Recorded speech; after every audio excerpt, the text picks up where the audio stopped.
네, 정치권 쏟아지는 뉴스 이면들을 분석하고 전망해보는 시간 정치분석 심층토론 이택수 리얼미터 대표 김한 한겨레 기자 나오셨습니다. 안녕하세요. 네, 안녕하세요. 예, 새 대통령실 비서실장의 정진석 의원이고요. 정무수석의 홍철호 전 의원인데 일단은 뭐 정진석, 홍철호 이 이름을 들었을 때 느낌은 어떠셨어요? 소통이 좀 되겠구나. 아니면 비슷하네. 뭐 그렇죠. 비슷하죠. 네. 윤핵관 중에 윤핵관이셨으니까요. 그렇죠? 이준석 대표 네. 사실상 축출한 다음에 첫 비대위원장이었었고 네. 또 노무현 대통령 이제 명예훼손 혐의로 작년 8월에 이제 1심에서 지금 6개월. 그러니까 이재명 대표를 작년 1월 지금 뭐 2월 항소심 진행 중인 진행 거죠. 중이죠. 그러니까 네. 작년 1월, 2월에 이제 범죄 피의자하고 만날 수 그렇죠. 없다 대통령이 네. 그런 취지의 발언을 이제 비대위원장 시절에 이제 했었는데 범죄 피의자를 네 범죄 피의자가 어떻게 이제 대통령을 만나냐. 네. 근데 이제 우리는 그 다음에 8월달에 네. 이제 피고인이 돼서 6개월 실형을 받은 겁니다. 그렇죠. 법정 구속은 안 시켰는데 예. 지금 항소심이고. 그러니까 그때 이제 피고인을 대통령 비서실장으로 앉힌 거네. 그런 셈이죠. 네. 그렇죠. 당시에 이제 보니까 2017년 9월에 SNS에 노 전 대통령 부부가 부부싸움 끝에 권 여사는 가출했고 노 전 대통령 혼자 남아있다가 극단적 선택을 했다라는 허위 사실을 유포해서 당시에 이제 판사가 원래는 검찰이 벌금 500만 원의 약식 명령을 청구했는데 예. 법원이 직권으로 정식 재판에 회부한 거예요. 그러니까 법원이 굉장히 그렇죠. 엄중하게 본 거죠. 저 국회의원직 박탈 아닙니까? 벌금 500만 원만 돼도 그런 거잖아요. 어떻게 되죠? 중앙선거법이 6개월이면. 아니니까 선거법은 네. 아니에요. 1년 이상. 네네. 금고 제가 금고 찾아봐야 이상. 될 것 같습니다. 예. 아무튼 박 판사는 정 의원이 개인 SNS에 올린 글 내용은 거짓이고 진실이라고 믿을 만한 근거도 없다. 악의적이거나 매우 경솔한 공격에 해당하며 맥락이나 상황을 고려했을 때도 표현의 자유라는 이름으로 보호받을 수 없다라고 지적을 했거든요. 예.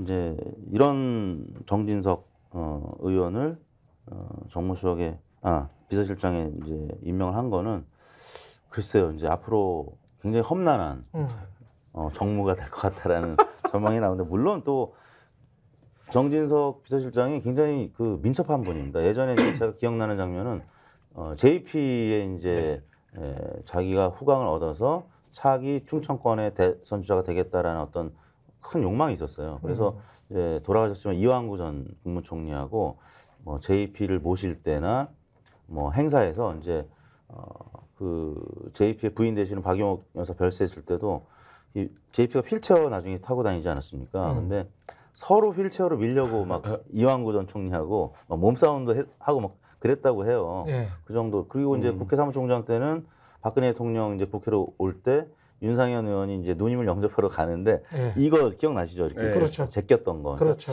그 정도로 굉장히 민첩한 분이라서. 민첩하다. 그게 민첩한 거예요. 네, 그래서 민첩하게 또 태세의 전환할 수도 있기 때문에. 민첩하게 태세잖아. 네, 정무수석 잘 할 수도 있다고 봅니다. 뭐 늘 부정적으로만 보면. 저는 뭐 한 3가지 정도 포인트 있다고 보는데요. 일단 네. 제일 많이 했던 얘기 중에 하나가 이거잖아요. 낙선한 친윤 중에 고르지 마라. 낙선한 치륜 중에 네. 고르지 마라. 용산이 무슨 재취업 사무소처럼 비추면 예. 혁신이고 쇄신이고 다 날아간다 한 방에. 예. 그러니까 낙선한 친윤 중에 고르지 마라라고 했는데 지금 낙선한 친윤을 골랐고 두 번째는 예. 친윤도 뭐 다 같은 게 아니라 예를 들면 지금 이제 이준석 대표 쫓아내고 비대위원장 얘기하셨지만 정진석 의원 같은 경우에는 친윤 오브 친윤이라고 불리는 이유가 굉장한 충성파입니다. 그러니까 예를 들면 고비고비의 발언들이 정말로 이제 충심이 있는 발언을 해왔던 이제 충성파기 때문에 예를 들어서 장제원 의원도 친윤으로 분류가 되는데 장제원 의원 행보를 보면 어쨌든 장제원 의원은 고비마다 본인이 권력을 갖지 않는 선택을 했어요. 예. 예. 근데 정진석 의원은 그렇지 않다는 거죠. 그러니까 그런 이제 말하자면 관계성이 있고 이 부분에서 과연 그리고 지금 이제 이날 공교롭게도 조선일보가 일면에서 정치하는 대통령을 이제 일면 헤드라인으로 올렸는데 그랬죠. 비서실장에 정진석 의원은 어쨌든 국민의힘에서는 상당한 이제 말하자면 장악력 있는 그렇죠. 인물로 평가가 되는데 그럼 결국엔 이 메시지는 조선일보의 보도와 견조 생각해 보면 대통령이 당에 대한 그립을 놓지 않겠다는 것을 당에 시그널을 준 것으로 봐야 되지 않을까 뭐 이런 생각이 들고요. 다만 긍정적인 면은 지금 이제 민첩하다는 말씀하셨는데 이런 건 있죠. 2016년도 총선에서 당시 이제 여당이 완전히 지고 예. 그리고 나서 나락으로 이제 가는 과정들이 있지 않습니까? 탄핵을 당하고 그때 이분이 원내대표를 하고 있었어요. 그래서 이게 정부와 여당이 어떻게 움직이면 망하는구나. 예. 그 탄핵을 당하고 나서 여당 그 슬로건이 뭐였습니까?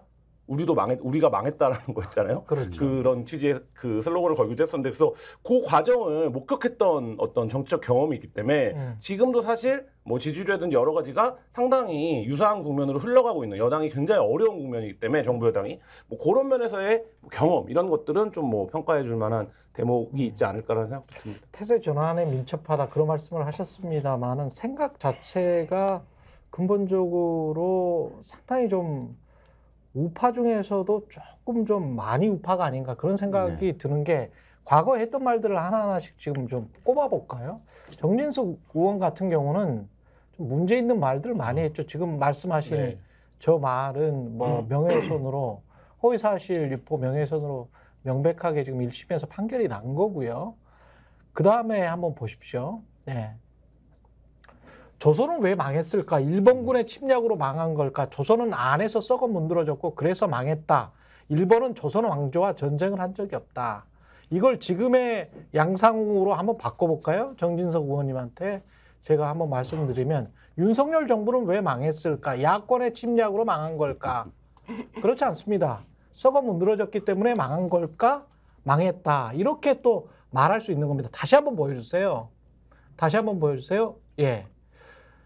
국민의힘은 안에서 썩어 문드러졌고 윤석열 정부는 안에서 썩어 문드러졌고 윤석열 일가의 부정부패는 안에서 썩어 문드러졌고 그래서 망했다. 야권과 시민들은 윤석열 정부와 전쟁을 한 적이 없다. 이렇게도 말할 수가 있습니다. 윤석열 정부는 무능하고 무지했다. 백성의 고열을 대신에 국민의 고열을 마지막 한 방울까지 짜내다가 망했다. 예. 조선을 그렇게 비하를 했다면 그러면 윤석열 정부에 대한 평가도 이런 식으로 하면 어떨까요? 다른 거 한번 보여줘 보세요. 정진석 의원. 세월호 그만 좀 우려 먹으라 하세요. 이제 징글징글해요. 오늘 아침 받은 메시지다. 메시지를 올린 것뿐이다 라고 말할 수 있을까요? 정진석 비서실장님. 메시지를 받은 것을 말했을 뿐이다 라고 말할 수 있습니까? 정진석 의원이 과거에 한 말들, 좌파 좀비들의 무자비한 문자 폭탄 공세 때문에 국회 청문위 간사인 한국당 경대수 의원이 가슴 아픈 가정사를 할 수 없이 공개해야 했습니다. 참 화가 납니다. 좌파 좀비들. 국민들이 좌파 좀비들이에요. 이런 인식을 가지고 있는 사람이 비서실장입니다. 갑자기 물망에 오르시 그러니까 이름이 좀 덜 나왔었잖아요 상대적으로. 갑자기 된 건 맞는 것 같아요. 왜냐하면 이정현 의원은 전 의원은 SNS를 닫아버렸습니다. 본인의 비서실장 한마평이 나오고 나서. 근데 지금 이제 저렇게 열려 있는 걸 보면 정진석 전 의원은 이정현 전 의원보단 준비할 시간이 부족했다. 뭐 이런 생각도 듭니다. 퍼거슨 맨체스터 유나이티드 감독한테 전화를 받았나? SNS는 하등에 도움이 안 된다고 했었죠. 그래서 뭐 저런 그러니까 맥락을 봐도 그리고 말하는 강도를 봐도 저런 일에 정치인이 저 정도의 이야기를 하는 게 저게 상식적인가 합리적인가 뭐 그렇게 보기는 저는 어쨌든 힘들네요. 뭐 그거를 상징하는 그 정진석 대표의 어떤 처신이 노무현 전 대통령에 대한 발언이 단순히 뭐 윤리적 비판을 받은 게 아니라 법적으로 지금 이제 어쨌든 재판을 통해서 범죄가 된 상황이기 때문에 사실 그 부분에서 어제 이제 민주당에서 그런 반응이 나온 거잖아요. 약수하자고 하더니 뺨부터 때리고 시작하냐라는 표현이 나온 건데 지금 말씀하신 것처럼 이제 정치를 이제 뉴스를 통해서 접하는 사람들 그리고들은 정진석 의원 뭐 그래 올해 국회의원 여러 번 했고 정무강부도 있고 하겠네라고 하지만 여의도에서 같이 활동했던 사람들은 이분이 어떤 스타일인지를 알거든요. 평상시에 어떤 발언을 하고 어떤 생각을 하고 있고 뭐 그런 면에서 놓고 보면 지금 야당과의 협치를 앞세우고 그걸 이제 첫 번째 하겠다라고 하는 상황에서 맞는 카드냐 이 부분에는 좀 근본적인 회의는 사실 있는 거죠. 그러니까 야당이 받아들이기 그러니까 딱 드러나는 대목이 가시화된 대목이 받아들이기가 어렵잖아요. 예를 들면 노무현 전 대통령에 대한 이런 공격을 한 사람이 비서실장에 앉는 것 자체가 지금 좀 야당 입장에서는 받아들이기는 쉽지 않죠. 홍철호 전 의원을 이제 정무수석에 놓고 언론에서는 뭐 유승민계다라고 그러니까 뭐 유화적인 사람일 수 있다 뭐 이렇게 이제 평가를 하는 것 같은데 어떻게 보십니까, 홍철호 전 의원? 윤석열 대통령하고 직접적인 인연은 없다고 어제 기자회견 때도 얘기를 했었고, 예. 선거에서 이제 역시 이분도 낙선을 했죠. 김포 을에서 박상혁 의원한테 이제 다 낙선된 사람들이구나. 이제 굽네 치킨 예. 오너로 이제 많이 알려진. 예. 참고로 굽네 치킨 맛있죠. 근데 맛있어요. 예. 아마 이제 정진석 비서실장하고 대통령이 이제 협의를 해서 정진석 의원하고 좀 더 소통이 가능한 분이 아닐까라는 생각이 드는데요. 홍철호 전 의원은 그 언론에 나와서 그다지 말을 많이 하거나 뭐 방송에 나온 그런 사람은 아니었어. 예, 아니었기 때문에 그렇게 알려져 있는 분은 아닌데요. 예. 김포의 이제 지인들 통해서 얘기를 들어보면은 그냥 무난한 분이고 이제 기억을 잘하신 분이다라고 이제 알려져 있고, 그 외에는 저도 사실 개인적인 어떤 정보는 없는데, 예. 홍철호 전 의원은 뭐 기억을 하셨던 분이기 때문에, 그리고 최근에 이제 원외 생활을 이제 8년을 한 거거든요. 그래서 김병수 시장하고 워낙 가까웠던 사이였고, 김병수 시장이 보좌관 출신이에요. 홍철호 의원 보좌관 출신이고, 그렇죠.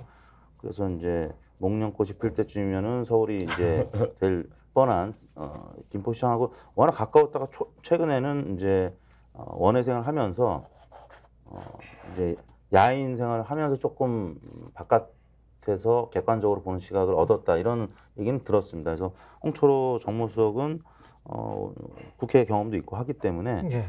저는 이제 개인적으로 이분은 뭐 크게 이제 문제 없이 잘 하지 않을까라는 기대감이 있는데, 예. 이제 정진석 의원 그 비서실장 혹은 네. 대통령한테 과연 쓴소리를 할 수 있을 것인지, 리얼미터가 에너지경제신문 의뢰로 조사를 그렇죠. 했더니 차기 국무총리이긴 하지만 가장 원하는 건 쓴소리였었어요. 대통령한테 쓴소리할 수 있는 덕목이 34%로 2위였고 예. 1위였고 예. 2위는 이제 소통 한 20몇 프로. 근데 아무튼 전반적으로 대통령한테 쓴소리를 하고 직언을 하고 이럴 사람을 찾는 건데, 과연 이제 홍철호 정무수석이 혹은 정진석 비서실장이 대통령한테 이런 쓴소리를 할 수 있을지 회의적으로 보는 시각들이 좀 많죠. 예. 무난한 분들이거나 아니면 정무적인 굉장히 민첩한 분들이기 때문에 제가 볼 때는 좀 회의적인 시각이 좀 저는 그 인물 개인에 대한 평가보다는 정무수석에 대한 대통령실의 입장이 일관되지가 않아요. 이 선거 패배 이후에. 역할에 대해서. 예, 그러니까 왜냐하면 특임 장관으로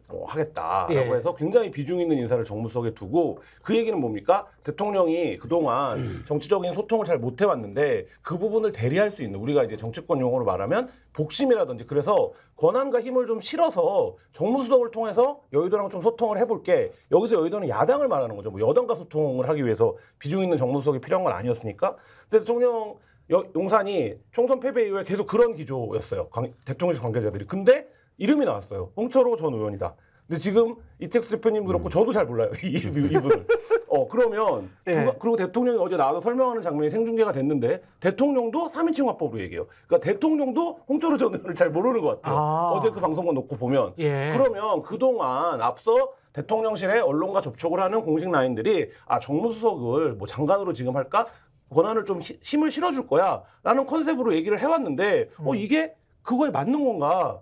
이런 생각이 드는 거죠. 그리고 그 부분에서 놓고 보면 야당에서도 뭐 무난한 인사다라고 평가를 하는데, 지금 말씀하신 것처럼 쓴소리를 하는 사람이 필요하다. 민심을 경청하고, 지금 민정이 없어요. 이 용산 지금 예. 대통령실에. 그렇기 때문에 정무수석실에서 일부 민심청취 기능을 가지고 왔습니다. 시민사회수석이랑 정무수석실로 나뉘어져 있는데, 사실 이 부분에서 놓고 보면 이분이 그런 발언을 할 수 있는 사람인가, 과연. 여기서는 기존의 대통령실이 해왔던 설명에도 부합하지 않고 이분의 어떤 정치적인 캐릭터도 별로 부합해 보이지 않는다. 그러니까 이분이 개인이 어떤 분인지에 대한 평가보다는 이 롤에 대한 어떤 상황에서, 그러니까 이 역할에 대한 상황에서 놓고 보면 적절한가, 이 부분에서는 좀 회의감이 듭니다. 민정수석 또는 법률수석 이야기가 나왔다가 쏙 들어갔단 말이죠. 이거는 나중에라도 임명을 할까요? 검찰을 장악하지 못했다. 검찰이 지금 위반하고 있다. 그런 이야기가 지금 많이 들리잖아요. 스텝 조직은 꾸리기 시작한 걸로 알고 아, 있거든요. 그래요? 예, 그러니까 법률 뭐 이름을 뭐라고 할지 모르겠습니다만 꾸리고 있고, 근데 이제 그 부분에 대해서 굉장히 여러 가지 지금 시나리오들이 돌고 있잖아요. 이건 사실은 윤석열 일가 전반적인 그 사법 리스크와 관련된 거 아닌가 그런 의심을 받고 있잖아요. 그래서 윤수석은. 뭐 일각에서는 예. 이게 뭐 말하자면 용산 노폼이 아니냐 이런 분석도 있죠. 그러니까 말하자면 용산 로펌. 예, 수비형 그거는 이제 근데 예. 수비형 조직으로 보면 이제 그렇게 볼 수도 있죠. 그렇죠. 근데 권력이 3년 넘게 남았어요. 예. 그러면 공격형 조직으로 보면 어떻게 보이는 거냐면, 예를 들면 중수부나 합수부 같은 게 용산의 직속으로 차려지는 거 아니야? 라는 의심도 살 수 있거든요. 왜냐하면 거기에 지금 뭐 스텝이 100여 명이 들어간다, 검사 출신이 들어간다, 뭐 이런 얘기들이 설로 돌고 있기 때문에 예. 그렇다라고 하면 사실 이제 그 부분의 조직의 성격이 뭐냐라는 거에 대해서 굉장히 좀 여러 가지 얘기들이 나올 수 있기 때문에 지금 약간 속도 조절을 하고는 있는데, 결국 어떻게 됐던 지금 그런 부분들에 대한 신설이 논의되고 있는 거는 사실인 거죠. 이게 또 어떻게 방향이 변할지 모르겠네요. 영수회담이 굉장히 좀 중요할 것 같은데 일정도 조금 삐걱거리고 있고요. 현안과 관련해서 기자들이 물어보니까 별다른 이야기를 안 했단 말이죠. 뭐 네. 소통을 강화하겠다 계속 그 이야기만 되풀이했고 네. 대통령이 어떻게 보십니까? 이거는 어떤 현안이 올라오면 지금까지 윤석열 대통령의 패턴상은 어떤 현안이 올라오면 그거를 야 이거 정쟁이다라고 하면서 어떤 다시 공격으로 돌려버리고 흐지부지 만들어버리는 그런 전례들이 있었기 때문에 이번 같은 경우는 뭐 대통령실은 어쨌든 일반에. 뭐 민생, 예. 그다음에 큰 틀에서 소통인데 예. 뭐 그 용산 사정의 밝은 이제 용산 사정을 좀 듣는 분들에 의하면 뭐 주말에 용산이 거의 마비될 정도로 질문을 준비해 놨다는 거 아니에요? 대통령이 갑자기 영수회담 얘기를 꺼내면서. 왜냐면 무슨 얘기를 할지 모르니까 있죠. 어떤 질문을 할지 모르니까. 예. 그런 얘기도 지금 돌고 있는데 결국 이제 소통이나 민생인데 이거는 제가 보기에는 키는 민주당이 주고 있습니다. 민주당이 지고 있다. 민주당이 2년여 만에 대통령을 처음 만나는데 이재명 대표가 이 자리에서 오늘 만나는 거에 의의를 두고 별다른 얘기하는 민감한 얘기는 그러면 다음에 하자라고 하는 전략을 갈 수도 있고, 그게 아니라 192석의 야권을 몰아준 거의 함의가 무엇인지를 굉장히 날카롭게 전달하는 방식으로 갈 수도 있습니다. 근데 어떤 방식을 택할 거냐 민주당이, 이 부분이 첫 번째 키일 것 같고, 근데 이제 만약에 전자의 방식을 택한다라고 하면 두루뭉술한 민생 얘기만 하다가 별다른 합의 없이, 그리고 이제 뭐 의대 정원이라든지 이런 부분들에 대해서 그러니까 합의가 비교적 낮은 수준에서 가능한 부분들에 대한 어떤 합의 정도를 갖고 다음에 또 만나는 걸로, 실무에서 협의하는 걸로 넘어갈 수 있고, 만약에 후자의 문제, 뭐 최상병 특검부터 김건희 여사 특검, 그 다음에 뭐 대파로 상징되는 어떤 물가 문제, 그 다음에 여태까지의 실정도 이런 걸 다 짚는다라고 하면 예. 이재명 대표가 조목조목 예. 그러면 이례적으로 원래 영수회담을 하면 어떤 합의문 같은 게 나오지 않습니까, 양쪽에. 예, 예. 근데 그거 없는 영수회담이 될 수도 있다. 뭐 이런 생각이 드는데, 그거는 실무진이 만나서 서로가 서로를 좀 파악하는 단계에서 이거 뭐 영수회담을 해봤자 별 소용이 없겠는데 라는 의견이 나오면 저는 뭐 최악의 경우 영수회담 자체가 안 될 수도 안 될 수도. 왜냐하면 의제에 대한 지금 두 가지 의제, 민주당은 예. 지지자들의 요구가 있기 때문에 최상병 특검과 김건희 여사 특검 얘기를 안 할 수가 없거든요. 그렇죠. 이 특검을 받아라라는 얘기를 예. 해야 되고,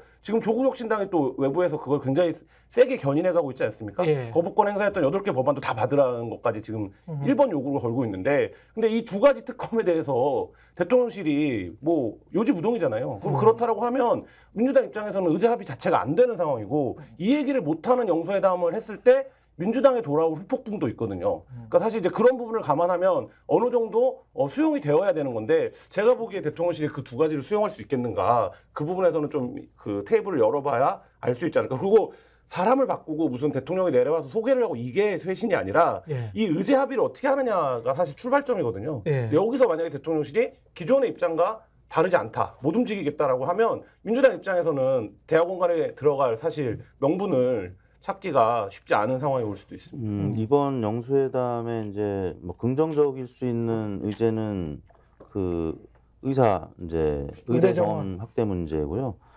제가 이제 이런 말씀을 드리는 게, 김대중 정부 때 당시 여야 영수회담을 한나라당 이회창 총재랑 했을 때 예. 의학 분업 관련해서 해서 이제 비교적 성공적으로 치러진 사례로 있고, 나머지는 대부분 실패했던 사례, 별 그렇죠. 성과 없는 영수회담이 예. 대부분이었는데, 노무현 정부 때 이제 박근혜 대표하고 영수회담을 했었을 때 그때는 의제가 선거제 개편, 그러니까 정무적인 소재였었어요. 이런 이슈가 있을 때는 끝나고 나서 별로 좋지 않고 또 각 당의 지지층으로부터 너무 양보하면 오히려 지지층이 비난을 하는 이런 모양새가 되기 때문에 애초에 의제 자체가 협의가 안 돼서 여야 영수회담이 잘 이루어지지 않거든요. 문재인 정부 때 한 번밖에 안 했습니다. 홍준표 자유한국당 대표랑 남북 정상회담을 앞두고 한 번 한 적이 있고요. 예. 박근혜 정부 때는 아예 한 적이 없고 이명박 정부 때는 3번, 노무현 정부 때 소통을 많이 하신 분이었지만 2번밖에 이제 안 했거든요. 그게 왜 그러냐면 지난 문재인 대통령 때도 김종인 미래통합당 비대위원장하고 한다 만다 했을 때 첫 번째 조건이 구체적 의제가 이제 협의가 잘 돼야 되고 두 번째는 단독 영수회담 이것 때문에 많이 결렬되죠. 그다음에 세 번째는 결과물을 내는 자리여야 된다. 어느 정도는 합의문을 그냥 밑바탕 정도, 초고 정도는 만들 정도로 협의가 돼야 되는데 그게 어렵기 때문에 영수회담이 안 되는 건데 이번에는 먼저 그냥 덜컥 전화해서 만나자고 한 다음에 인재, 의제 뭐 일정을 잡아야 되니까 뭐 굉장히 어려운 상황인 거는 분명하죠. 근데 이제 아까 말씀드린 의대 정원 확대 문제는 잘해서 절충점을 찾을 수도 있는데 혹은 뭐 민생 회복 지원금이라든지 추경 편성 근데 이것도 사실 쉽지 않죠. 네. 양쪽의 입장이 워낙 다르기 때문에 그래서 일단 만남 자체의 의미 그리고 의대 정원 확대나 뭐 민생 문제 일부에 대해서 조금 소통을 했다는 의미 그 외에는 각자의 입장 차이를 확인하는 그리고 나와서는 좀 부정적인 평론을 할 수밖에 없는 뭐 이 정도의 영수회담이 되지 않을까 싶습니다. 혹시 윤석열 대통령이 진짜 정치를 이제 앞으로는 하겠다라고 했으니까 네. 혹시 뭐 그런 어떤 제안을 먼저 이렇게 공격적으로 하면서 총리는 추천을 하시오. 추천을 하시면 제가 어지간하면 받아들이겠어.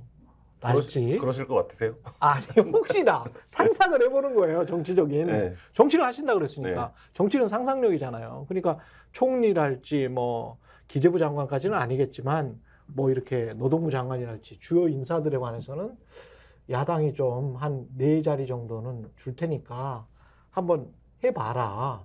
그리고 거기에 관해서 양보하겠다. 뭐 이런 식으로 하는데 이재명 대표가 그거 안 받아들였다. 뭐 이렇게 해서 어떤 상황을 역전하려고 하는 그래서 먼저 이렇게 역으로 공격을 하는 그런 제안을 할 수도 있지 않나. 만약에 정치 9단이나 10단들이면 그런 생각을 할 수도 있을 것 같거든요. 저는. 할 수 있죠. 뭐 그 정치는 늘 다이나믹한 거니까 생물이니까 할 수 있는데 그러니까 지금까지 뭐 그 국정을 운영해온 방향을 보면 쉽게 이제 말하자면 그렇게 선택을 하기는 쉽지 않아 보인다는 생각이 일단 들고 사람의 문제도 있고 구조의 문제도 있고 또 한 가지는 야권 입장에서도 제가 이 방송에서도 말씀드렸는데 엇비슷하게 나올 때 그 제안이 효과가 있습니다. 그러니까 예를 들면 엇비슷하게 졌다면 국민의힘 여당이 그러면 그런 제안이 효과가 있는데 지금 야당 입장에서도 192석을 갖고 있고 우리가 추진하고 싶은 게요. 우리가 전국의 키를 갖고 있는데 거기서 말하자면 뭐 약간의 어떤 그 몇 개의 장관 자리를 갖고 들어간다라고 할 이유가 사실 별로 없는 거죠. 사실은 의원 내각 재배는 정권이 교체가 된 거예요. 그렇죠. 선거로. 그런 상황이기 때문에 만약에 그 정도 제안을 야권이 받을 수 있다면 이쪽에서도 야권이 그만큼 움직일 수 있는 룸을 열어줘야 되는데 그게 앞서 말씀드린 3가지 정도인 것 같아요. 2개의 특검과 민생지원금. 근데 이 3가지 전부 다 이 정부에서 받을 수 없다라는 거 아니겠습니까? 그렇게라고 하면 사실 이제 그런 정도의 빅딜을 하기에는 정치력이 부족한 문제도 있겠지만 지금 약간 그거를 맞출 카드가 마땅치 않다라는 뭐 생각도 듭니다. 제가 아까 말씀드린 2005년도 노무현 박근혜 두 분의 영수회담 때 선거제 개편 얘기하면서 박근혜 대표한테 이제 영수회담 통해서 장관직 임명권까지 제안을 했다가 이제 열린 우리 당이었나요? 거기서 이제 지지층에서 굉장히 반발을 사면서 노무현 대통령 지지율도 떨어지고 또 박근혜 대통령도 좀 난감하게 됐던 게 정진석 비서실장이 특히 친박 의원 중에 친박 의원이었기 때문에 아마 이 실패 사례를 알고 있어서 이제 그런 다이나믹한 제안은 안 할 가능성이 좀 높다고 봅니다. 그리고 그런 정도의 태세 전환이 되려면 지금 윤석열 대통령은 계속 얘기해왔던 자기 부정을 해야 되는 상황이 돼요. 그러니까 지금도 굉장히 센 톤으로 범죄자, 피의자 이런 단어를 입에 올리다가 야당 대표를 향해서 사실 그것도 적절하지 않다라는 비판을 계속 해왔는데 전격적으로 야당 대표를 만나기로 했는데 그 자체도 이제 그 지지층 사이에서는 설왕설래가 있고 갑자기 태세 전환을 한 이유가 뭐냐라는 평가가 나오고 있는데 거기다가 말하자면 지지층 입장에서 보기에는 권력의 일부를 내어주는 선택을 한다. 이렇게 되면 국정 방향은 아직도 옳다는 거 아닙니까? 윤석열 그렇죠, 핵심은? 그렇죠. 예. 그러면 돌이킬 수 없는 자기 부정의 굴레에 빠질 수 있다. 그러니까 윤석열 정부 그렇겠네요. 입장에서 보면 예. 일단 범죄 피의자라고 했던 표현부터 좀 사과를 그렇죠. 표명해야 되는 것이 아닌가. 야당 대표하고 이제 어차피 인사하러 가서 만나야 되는데 예.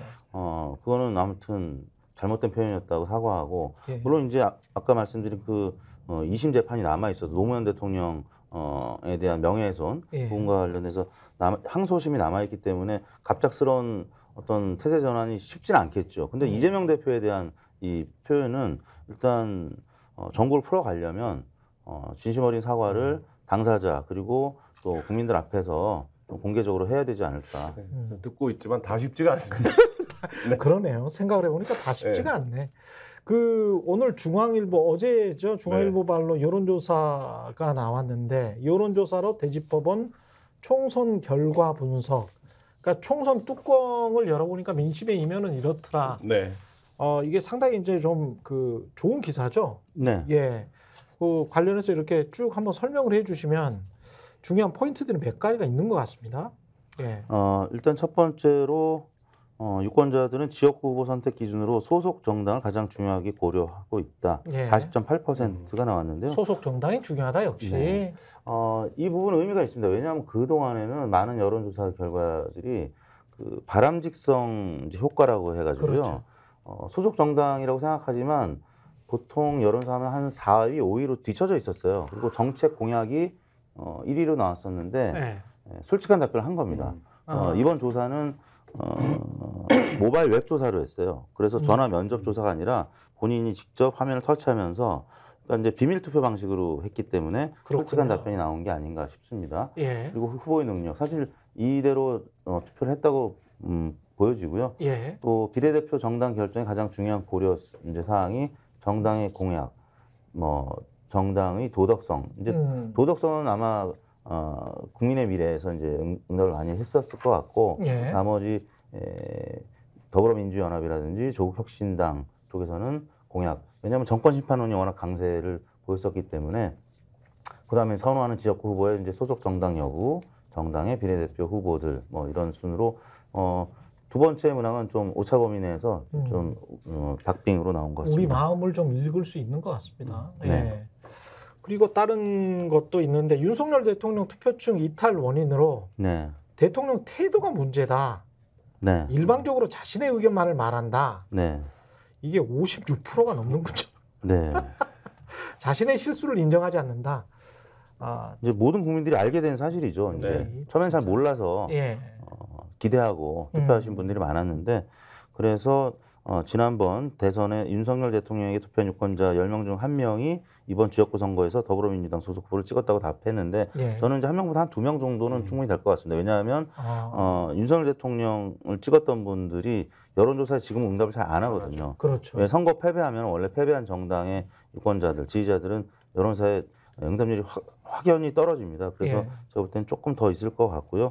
양당의 격차가 이번에는 이제 5.4%로 나타나서 지난번에는 한 8.8%였나 좀 컸는데 조금 예. 줄어든 거는 영호남 쪽에서 좀 각자 입장에서 각자 정당의 지지층이 결집을 했기 때문에 예. TK가 요번에 막판에 결집을 하지 않았습니까? 그렇죠. 이런 부분 때문에 격차가 좀 줄어들긴 했는데 의석은 더 늘어나는 어떤 그러니까 수도권에서는 확실히 민주당 지지층이 또 결집할 대로 결집을 했기 때문에 정권 심판론이 강해서 그래서 의석은 더 늘어나는 어떤 그런 영향이 있었고요. 아까 말씀드린 이제 윤석열 대통령의 이제 소통 방식, 태도 이에 대한 것도 있었고 자신의 실수를 인정하지 않는다고 51.3%, 공감 능력이 떨어진다 50.5%. 이게 다 비슷하게 느끼고 있군요. 윤석열 대통령뿐만 예. 아니라 예. 이제 더 나아가서 한동훈 비대위원장, 그렇죠. 또 나아가서 국민의힘의 많은 후보들, 그러니까 이제 이렇게 성적이 108석밖에 안 되는 참패를 하게 되는 것이 아닐까 싶습니다. 그러네요. 이 감정 온도가 윤석열 대통령이 이재명이나 이재명 당대표나 조국 대표에 비해서 낮다. 이런 결과는 네. 감정 온도가 이게 뭐죠? 감정 온도가 낮다. 뭐 감정 온도가 높을수록 호감이죠. 호감이다. 그러니까 호감도에 대한 조사인데요. 그러니까 예. 뭐 역대급 비호감 선거다 뭐 이런 얘기들이 지난 대선에도 했었고 이번 총선에도 했었는데 그럼 누가 더 비호감이냐 이 부분을 조사를 해보니 윤석열 대통령이 제일 비호감이라는 거예요. 윤석열이 네. 최악이다라는 그리고 거네요. 이 부분에서 지금 이제 조사를 보시면 윤석열 대통령과 이재명 대표도 10% 정도 차이가 나요. 10도 정도. 그러네요. 이 얘기는 상당한 이제 말하자면 그리고 아무래도 노출도가 윤석열 대통령은 긍정적인 노출이 많이 될 수밖에 없고 이재명 대표는 재판이라든지 여러 가지 좀 부정적인 노출이 많이 될 수밖에 없었음에도 불구하고 저런 차이가 난다. 이 부분은 상당히 좀 주목해 볼 만한 필요가 있고 이게 조금 확대해서 생각을 해보면 이런 상황에서 한쪽은 정권 심판을 얘기하고 한쪽은 이재명 조국 심판을 얘기하는 선거가 되면 당연히 질 수밖에 없는 그러니까 선거 슬로건에서도 이미 지고 들어가는 결과가 나올 수밖에 없었다. 이런 분석도 가능해 보입니다. 지금 호감도가 40대 이상 40도가 넘는 사람들 그러니까 저거는 온탕에서 이제 열탕 정도로 가는 것 같습니다. 네. 그리고 33도면 체온보다 낮기 때문에 냉탕 직전입니다. 그렇죠. 예. 그래서 이게 미국에서 예. 이제 했던 방식을 이번에 중앙일보가 도입을 해서 한 것 같아요. 예. 오바마 대통령 같은 경우는 이제 50도가 넘었다. 근데 이제 50도가 넘지 않으면 아무튼 대체로 중간 이하기 때문에 근데 이제 윤석열 대통령은 그보다도 굉장히 낮은 온도.